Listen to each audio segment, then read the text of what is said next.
بسم اللہ الرحمن الرحیم۔ شروع اللہ کے پاک نام سے جو بڑا مہربان نہایت رحم والا ہے۔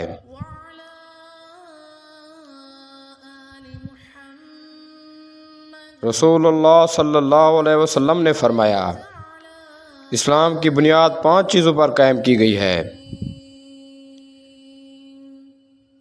اول، گواہی دینا کہ اللہ کے سوا کوئی معبود نہیں، اور بے شک حضرت محمد صلی اللہ علیہ وسلم اللہ کے سچے رسول ہیں، اور نماز قائم کرنا، اور زکوٰۃ ادا کرنا، اور حج کرنا، اور ماہ رمضان کے روزے رکھنا۔